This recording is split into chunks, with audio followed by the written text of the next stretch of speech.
ನನ್ನ ಹೆಸರು ಪ್ರದೀಪ್ ಕುಮಾರ್ ಅಂತ ಹೇಳಿ. ನನ್ನ ಹೆಸರು ಮಲ್ಲಿಕಾರ್ಜುನಯ್ಯ, ತಿಪ್ಪೂರು ತಾಲೂಕು ಕರಿಕೆರೆ. ನಾನು ಆಕ್ಚುಲಿ ಓದಿದ್ದು ಬ್ಯಾಚುಲರ್ ಆಫ್ ಬಿಸ್ನೆಸ್ ಮ್ಯಾನೇಜ್ಮೆಂಟ್ ಮಾಡಿದೆ, ಡಿಗ್ರಿ 2015 ನಂದು ಔಟ್ಪುಟ್ಟು ತಿಪ್ಪೂರಲ್ಲಿ ಪಲ್ಲಗಟ್ಟೆ ಯಡಪ್ಪ ಕಾಲೇಜಲ್ಲಿ ಓದಿದ್ದು. ಸೊ ಅದಾದ್ಮೇಲೆ 2-3 ವರ್ಷ ನಾನು ಆರ್ಟಿಕಲ್ಸ್ ಮಾಡಿದೆ ತುಮಕೂರಲ್ಲಿ. ಸೊ ಅದಾದ ನಂತರ ಒಂದು ಖಾಸಗಿ ಕಂಪ್ನಿಯಲ್ಲಿ ಅಕೌಂಟ್ಸ್ ಮ್ಯಾನೇಜರ್ ವರ್ಕ್ ಮಾಡ್ತಾ ಇದ್ದೆ. ವರ್ಕ್ ಮಾಡ್ತಾನೆ ಏನಾಯ್ತು, ನನಗೂ ಹೊರಗಡೆ ಎಲ್ಲ ಫ್ರೂಟ್ಸ್ ಅದು ತಿಂತಾ ಇದ್ವಿ, ಎಲ್ಲ ಕೆಮಿಕಲ್ ಯೂಸ್ ಮಾಡಿ ಹಣ್ಣು ಮಾಡ್ತಾರಂತೆ, ಆ ಥರ ಎಲ್ಲ ನಾವು ನೋಡ್ತಾ ಇದ್ವಿ. ಅದರಿಂದ ಹೆಲ್ತ್ ಹಾಳಾಗುತ್ತೆ ಅನ್ನೋದೊಂದು ನಮ್ಮದು ತಲೆ ತುಂಬ ಹೊಡೆದಿತ್ತು. ನಾನು ಏನಾರು ಮಾಡಬೇಕಾದ್ರೂ ಬಿದ್ಲು, ನನ್ನ ಜಮೀನಿದ್ರು ನಾನು ಏನೋ ಮಾಡ್ತಾ ಇಲ್ಲಲ್ಲ ಅಂತೇಳಿ ನನಗೆ ಸ್ವಲ್ಪ ದಿನ ಹಂಗೆ ಇದು ಮಾಡ್ತಾ ಇತ್ತು. ಆಮೇಲೆ 2018-19 ನಾನು ಕೋವಿಡ್ ಬಿಫೋರು ನಾನು ಇಲ್ಲಿ ನಮ್ಮ ಅಪ್ಪನ ಜಮೀನಿದೆ, ಇಲ್ಲಿ 5.5 ಎಕರೆ ಲ್ಯಾಂಡು. ಸೊ ಆ ಲ್ಯಾಂಡಲ್ಲಿ ನಾನು ಸ್ಟಾರ್ಟ್ ಮಾಡಿದ್ದು. ಇಲ್ಲಿ ಯಾವುದೇ ರೀತಿ ನಾನು ಕೆಮಿಕಲ್ ಯೂಸ್ ಮಾಡ್ತಾ ಇಲ್ಲ, ಯಾವುದೇ ರೀತಿ ಫರ್ಟಿಲೈಸರ್ಸು, ರಾಸಾಯನಿಕ ಗೊಬ್ಬರ ಯಾವುದು ಬೇರೆ ಏನು ಯೂಸ್ ಮಾಡ್ತಾ ಇಲ್ಲ. ನಾವಿಲ್ಲಿ ನನ್ನ ಕೋಳಿ ಗೊಬ್ಬರ ಜೊತೆಗೆ ದನಿನ ಕೊಟ್ಟಿಗೆ ಗೊಬ್ಬರ ಎರಡನ್ನು ಮಿಕ್ಸ್ ಮಾಡಿ ಯೂಸ್ ಮಾಡ್ತಾ ಇದ್ದೀನಿ. ಸೊ ಯಾವುದೇ ರೀತಿ ನಾನು ಇಲ್ಲಿ ಕೆಮಿಕಲ್ ಯೂಸ್ ಮಾಡ್ತಾ ಇಲ್ಲ ನನ್ನ ಜಮೀನು ಒಳಗಡೆ. ಸೊ ಹಾಗಾಗಿ ಇಲ್ಲಿ ಫಲವತ್ತವಾಗಿದೆ. ಸೊ ಹಾಗಾಗಿ ಏನು ಮಾಡ್ತೀನಿ, ಇಲ್ಲಿ ಗೊಬ್ಬರಗಳು ಮಾಡ್ಲಿಕ್ಕೋಸ್ಕರ ಇದನ್ನ ಹಾಕ್ಬಿಡ್ತೀನಿ, ಹುಳ್ಳಿ ಅದು ಇದು ಹಾಕ್ಬಿಟ್ಟು ಮಿಕ್ಸ್ ಮಾಡಿ ದನಗಳು ತಿಂತವೆ, ಜೊತೆಗೆ ರೋಟ್ ಹೊಡಿಸ್ತೀನಿ. ಸೊ ಹಸಿರು ಗೊಬ್ಬರನು ಸಹ ಇರೋದು ಆಗ್ತಾ ಇದೆ. ನಮ್ಮ ಅಪ್ಪನ ಹತ್ರ ಕೂತ್ಕೊಂಡು ಮಾತಾಡಿ ಸೊ ಆಮೇಲೆ ಡಿಸಿಷನ್ ಬರ್ತೀವಿ. ನನ್ನ ತಂದೆಯವರು ಬೆನ್ನೆಲುಬಾಗಿ ನಿಂತಿದ್ದಾರೆ. ನಾನು ನಮ್ಮ ತಂದೆಯವರು ವೀಕೆಂಡ್ ಅಲ್ಲಿ ನಾವು ಕೆಲಸಗಳು ಮಾಡ್ತೀವಿ, ಗುಣಿ ಮಾಡೋದಾಗ್ಲಿ ಪ್ರತಿಯೊಂದು. ಈಗ ಅವಲಂಬನೆಗೆ ಲೇಬರ್ ಮೇಲೆ ಅವಲಂಬನೆ ಮಾಡ್ಕೊಳ್ಳೋದೇ ಕಮ್ಮಿ ಮಾಡಿದೀವಿ, ಯಾಕಂದ್ರೆ ನಮ್ದು ಸ್ವಂತ ಟ್ರ್ಯಾಕ್ಟರ್ ಇದೆ.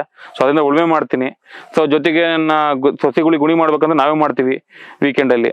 ಸೊ ಗೊಬ್ಬರನೂ ಅಷ್ಟೇ, ಎಲ್ಲೆಲ್ಲಿ ಬೇಕಲ್ಲೆಲ್ಲ ಸ್ಟಾಕ್ ಮಾಡ್ಕೊಂತೀವಿ ಗೊಬ್ಬರನ. ಸೊ ಅದೇ ಗೊಬ್ಬರ ನಾವೇ ಫ್ರೀ ಟೈಮಲ್ಲಿ ಹಾಕೊಂತ ಇದೀವಿ. ಸೊ ಅದೇ ರೀತಿ ಲೇಬರ್ನ ಕಮ್ಮಿ ಅವಲಂಬನೆ ಮಾಡಿದೀವಿ. ತೋಟಗಾರಿಕೆ ಸಂಬಂಧಪಟ್ಟಂಗೆ ಇಲ್ಲಿ ಹಣ್ಣಿನ ಗಿಡಗಳು ಹಾಕಿದ್ದೀನಿ.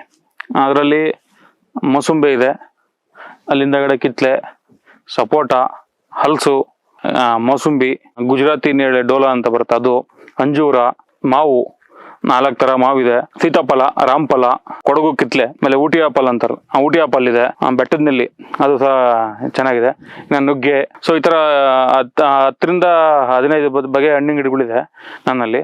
ಅದ್ರಲ್ಲಿ ನನಗೆ ಮೇಜರ್ ಆಗಿ ನನಗೆ ಇಳುವರಿ ಬರ್ತಾ ಇತ್ತು. ಅಂದ್ರೆ ಎಲ್ಲ ಪ್ರಾಯೋಗಿಕವಾಗಿ ಮಾಡಿದ್ದೀನಿ. ಈಗ ಎಲ್ಲ 4-5 ಗಿಡಗಳು ಹಾಕೊಂಡು ಪ್ರಾಯೋಗಿಕವಾಗಿ ಮಾಡಿದ್ದೀನಿ. ನನ್ನ ಜಮೀನಲ್ಲಿ ಯಾವುದು ಚೆನ್ನಾಗಿ ಇಳುವರಿ ಬರುತ್ತೋ ಸೊ ಅದನ್ನ ನೆಕ್ಸ್ಟ್ ಇಂಪ್ಲಿಮೆಂಟ್ ಮಾಡಿ ಕಮರ್ಷಿಯಲ್ ಆಗಿ ಮಾಡೋಣ ಅಂತ.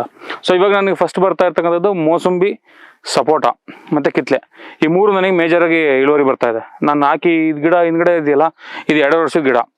ಸೊ ಆಲ್ಮೋಸ್ಟ್ ನಾನು ಲಾಸ್ಟ್ ಇಯರ್ ಇಂದ ನನಗೆ ಇಳುವರಿ ಸಿಗ್ತಾ ಇದೆ. ಕನಿಷ್ಠ ಒಂದು 30-35 kg ಹಣ್ಣು ಸಿಕ್ಕಿದೆ ಇದರಲ್ಲಿ. ಸೊ ಹಾಗಾಗಿ ಇದೇ ಗಿಡದಿಂದ ನಾನು ಇದೇ ತರನೇ ಕಮರ್ಷಿಯಲ್ ಮಾಡೋಣ ಅಂತೇಳಿ ಪ್ಲಾನ್ ಮಾಡ್ತಾ ಇದೀವಿ. ಇಲ್ಲೇನು ಅಡಿಕೆ ನಾನು ಇಟ್ಟಿದ್ದೀನಲ್ಲ, ಇದ್ರ ಮಧ್ಯೆ ಇವಾಗ ನಾನು ಇದನ್ನ ಇಡ್ಬೇಕಂತ ಇದ್ದೀನಿ, ನುಗ್ಗೆ. ಜೊತೆಗೆ ನನ್ನ ಮೇಲ್ಗಡೆ ನಾನು ತೋರಿಸ್ದೆ ನಿಮ್ಗೆ. ಸೊ ಅಲ್ಲಿ ಸಹ ಹಿಂದಗಡೆ ನನ್ನ ತೆಂಗಿನ ಸಸಿ ಹಾಕಿದ್ದೀನಲ್ಲ, ಸೊ ಅಲ್ಲಿಗೆ ನಾನು ಮೋಸಂಬಿ ಬೆಳೆಗೆ ಮಾಡ್ಬೇಕಂತ ಇದ್ದೀನಿ. ಜೊತೆಗೆ ನಿಂಬೆ ಡೈಲಿ ಖರ್ಚಿಗೋಸ್ಕರ ನಿಂಬೆ ಗಿಡ ಒಂದು 50 ನಿಂಬೆ ಗಿಡನ ಇಲ್ಲ ಮುಂದಗಡೆ ಜಾಗದಲ್ಲಿ ಹಿಂದಗಡೆ ಜಾಗ ಇದೆಯಲ್ಲ, ಸೊ ಅಲ್ಲಿ ನಿಂಬೆ ಪ್ಲಾಂಟೇಶನ್ ಸ್ಟಾರ್ಟ್ ಮಾಡ್ತಾ ಇದ್ದೀನಿ.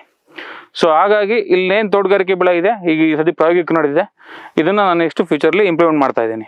ಅದು ಅರ್ಧ ಹಾಕಿದ್ರೆ ಇದೊಂದು ಅರ್ಧ ಹಾಕ್ತೀವಿ. ಸೊ 2 ಈಕ್ವಲ್ ಆಗಿ ಮೇಂಟೈನ್ ಮಾಡ್ತೀವಿ. ಯಾಕೆಂದ್ರೆ ನೆಕ್ಸ್ಟ್ ಇನ್ನು ಸಮ್ಮರ್ ಸ್ಟಾರ್ಟ್ ಆದಾಗ ಮೇವು ಬರಲ್ಲ ಅವಾಗ. ಸೊ ಹಾಗಾಗಿ ಅದನ್ನ ಒಣಲ್ ಯೂಸ್ ಮಾಡ್ತೀವಲ್ಲ.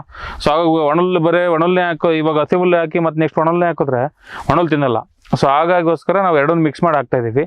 ಈ ಹುಲ್ ಜೊತೆಗೆ ನಾವು ತೊಗರಿ ಸಂಡೆ ಕಾಳು ಆ ಥರದ್ದೆಲ್ಲ ಮಿಕ್ಸ್ ಮಾಡಿ, ಕಾಳುಗಳದ್ದು ಸಹ ಮಿಕ್ಸ್ ಮಾಡಿ ಹಾಕ್ತಾ ಇದೀವಿ. ಒಳ್ಳೆ ಪ್ರೋಟೀನ್ ಸಿಗಲಿ ಹಸುಗಳಿಗೆ ಅಂತ, ಅಲ್ಲಿ ಸ್ವಲ್ಪ ಇಳುವರಿ ಜಾಸ್ತಿ ಆಗಲಿ ಅಂತ. ತೋಟದಲ್ಲಿ ನಾವು ಬಿದ್ದಂಥ ಕಾಯಿನ ಈಗ ಡಿಸೆಂಬರ್ ಜನವರಿ ಮಂತಲ್ಲಿ ಏನು ಕಾಯಿ ಬೀಳುತ್ತೋ ಅದರಿಂದ ಬೀಜ ತಗೊಂಡು, ಸೊ ಬೀಜ ಕನಿಷ್ಠ 50-60 ವರ್ಷದ ಮರದಲ್ಲಿ ಆ ಕಾಯಿನ ತಗೊಂಡು ಅದನ್ನು ಬೀಜ ಮಾಡಿ, ಅಂದರೆ ಮೊಳಕೆ ಮಾಡಿ ಒಂದು ಕಡೆ ಹಾಕಿ, ಸೊ ಅದರಲ್ಲಿ ಬಂದಂಥ ಗಿಡಗಳನ್ನ ಈ ಥರ ಹಿಗ್ಗ ಹಾಕ್ತೀವಿ. ಸೊ ಹಿಗ್ಗ ಹಾಕಿದ್ಮೇಲೆ ಇದನ್ನು ಗಿಡನ ಸೇಲ್ ಮಾಡ್ತೀವಿ. ಸೊ ಇದರಿಂದ ನಮಗೆ ಬೇಕಾದಂಥ ಗಿಡನೂ ಸಿಗುತ್ತೆ, ಜೊತೆಗೆ ಇದರಿಂದ ನಮಗೆ ಪ್ರಾಫಿಟ್ಟು ಇದೆ.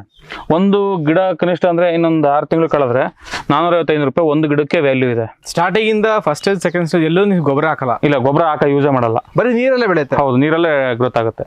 ತೆಂಗಿನಕಾಯಿಗೆ ಏನು ಬೇಕಾಗಿಲ್ಲ, ಬಿದ್ದಂಥ ತೆಂಗಿನಕಾಯಿ ಹಂಗೆ ಡೈರೆಕ್ಟ್ ಮೊಳಕೆ ಹೊಡೆಯುತ್ತೆ. ಅಲ್ಲೇ 3-4 ತಿಂಗಳು ಬಿಡ್ತಾ ಅಂದ್ರೆ ಸೊ ಆಟೋಮೆಟಿಕ್ ಮೊಳಕೆ ಹೊಡೆಯುತ್ತೆ. ಸೊ ಅದಕ್ಕೆ ಯಾವುದೇ ಗೊಬ್ಬರ ರೀತಿ ಏನು ಅವಶ್ಯಕತೆ ಇಲ್ಲ. ಈ ಸ್ವಲ್ಪ ಗಿಡ ಡೆವಲಪ್ ಆದಮೇಲೆ ನಾವು ಗೊಬ್ಬರ ಕೊಡಬೇಕಾಗಂದ್ರೆ ಹೊರಗಡೆ ಹಿಗ್ಗಾಕಿದ್ಮೇಲೆ ಗೊಬ್ಬರ ಕೊಡಬೇಕಾಗುತ್ತೆ. ನೆಲ ಸಂರಕ್ಷಣೆ ಬಗ್ಗೆ ಬಂತಂದರೆ ನಾನು ಎಲ್ಲದಕ್ಕೂ ಉದಿ ಹಾಕ್ಕೊಂಡಿದ್ದೀನಿ. ಯಾಕಂದರೆ ಬಂದಂಥ ನೀರೆಲ್ಲ ಕೊಚ್ಚು ಹೊರಗಡೆ ಹೋಗಬಾರ್ದು.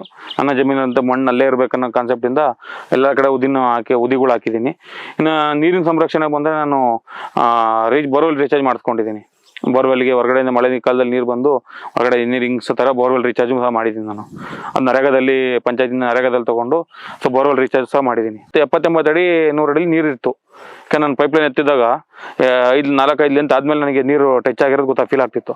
ಸೊ ಇವಾಗ ಏನಾಗ್ತದೆ 2 ಲೆಂತಲ್ಲೇ ಇದೆ ನೀರು. ಚಿಂಗ್ಮಿ ಫುಲ್ ಇಂಪ್ರೂವ್ ಆಗಿದೆ ಅಂತರ್ಜಲ ಮಳೆಗಾಲ ಆದ್ಮೇಲೆ. ಇಲ್ಲಿ ಮಳೆ ಪ್ರಮಾಣ ಇಲ್ಲಿ ಸ್ವಲ್ಪ ಕಮ್ಮಿನೇ ಆಗಿದೆ ಈ ವರ್ಷ. ಇಲ್ಲಿ ಅಕ್ಕಪಕ್ಕ ಬೇರೆ ನಮ್ಮ ಊರಿನ ಸುತ್ತ ಒಂದು 5-6 ಕಿಲೋಮೀಟರ್ ಸುತ್ತ ಎಲ್ಲ ಕೆರೆ ಕಟ್ಟೆ ತುಂಬಿದೆ. ಸೊ ನಮ್ಮಲ್ಲಿ ಸ್ವಲ್ಪ ಕಡಿಮೆನೇ ಆಗಿದೆ.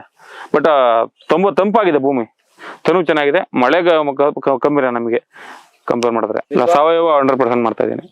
ಬೇರೆ ಇದನ್ನ ಯಾವ್ದನ್ನು ಯೂಸ್ ಮಾಡ್ತಾ ಇಲ್ಲ. ಗೊಬ್ಬರ ಎಲ್ಲ ಪೂರ್ತಿ ಸಾವಯವನೇ. ಇನ್ನು ಕೀಟಾಗಿ ಯಾವ್ದನ್ನ ನಾನು ಯೂಸ್ ಮಾಡಿಲ್ಲ ಇದುವರೆಗೂ. ಸಾವಯವದಲ್ಲಿ ಏನಾಗುತ್ತೆ ಅಂದ್ರೆ ನಾನು ಗೊಬ್ಬರಗೆ ನಾನು 2 ಕೋಳಿ ಗೊಬ್ಬರ ಮತ್ತು ಕೊಟ್ಟಿಗೆ ಗೊಬ್ಬರ 2 ಮಿಕ್ಸ್ ಮಾಡ್ತಾ ಇದೀನಿ. ಇದಕ್ಕೆ ಸಾಧಾರಣ ಹೊಡಿಬೇಕಂತ ನಾನು ಗಂಜಲ ಸ್ಪ್ರೇ ಮಾಡ್ತಾ ಇದೀನಿ. ಅದಕ್ಕೆ ಗಿಡ ಹುಳುಗಳು ಇದಾಗಬಾರ್ದು ಅಂತ ಹೇಳಿ ಸೊ ಗಂಜಲ ಸ್ಪ್ರೇ ಮಾಡ್ತಾ ಇದೀನಿ.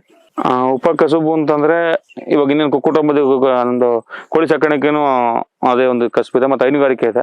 ಅಲ್ಲಿ 18-19 ಬ್ಯಾಚ್ ಆಲ್ರೆಡಿ ಫುಲ್ ಕಂಪ್ಲೀಟ್ ಆಗಿ ಮಾಡಿದ್ದೀನಿ. ಸೊ ಪ್ರತಿ ಒಂದು ಬ್ಯಾಚ್ಗೆ 4,800 5,000 ಕೋಳಿ ಪ್ರತಿ ಬ್ಯಾಚಿಗೆ ಬಿಡ್ತಾ ಇದ್ದಾರೆ.